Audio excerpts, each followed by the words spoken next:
bonjour à tous. C'est une information RMC. Les voitures radars vont se multiplier sur nos routes. On va passer de 90 à 300 véhicules en circulation d'ici la fin de l'année. Plus aucun département ne sera épargné. Elisabeth Borne. Les gars, c'est la voiture radar, la voiture radar, la voiture radar. C'est moi qui le prends en chasse. Il est là devant moi, regardez sur le toit. Qui contrôle votre vitesse en roulant. Ça a déjà commencé cette semaine dans les Bouches-du-Rhône. D'autres départements vont suivre dans les mois prochains avec l'objectif, Romain Houg, de passer de 90 à 300 véhicules en circulation d'ici la fin de l'année. Mais concrètement, dès ce mois-ci, le dispositif est élargi à l'Ardèche, l'Ariège et le Cantal. Et au mois de juillet, 5 nouveaux départements seront concernés. L'Ain, le Lot, le Tarn-et-Garonne, les Alpes de Haute-Provence et les Pyrénées-Orientales. Les 4 sociétés privées qui se partagent le gros du marché vont continuer de recruter des chauffeurs salariés.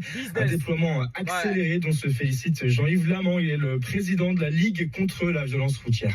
On a maintenant la connaissance d'un certain nombre de radars et on adapte son comportement pour éviter les tris. C'est pas parce qu'on n'est pas... Oui, mais le mec là, il sait très bien que le problème, c'est pas les voitures radars. Le problème, c'est le contrôle qui est derrière, l'argent qu'il tire derrière.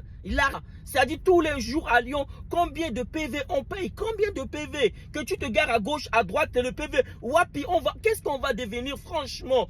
Les boueurs de côté.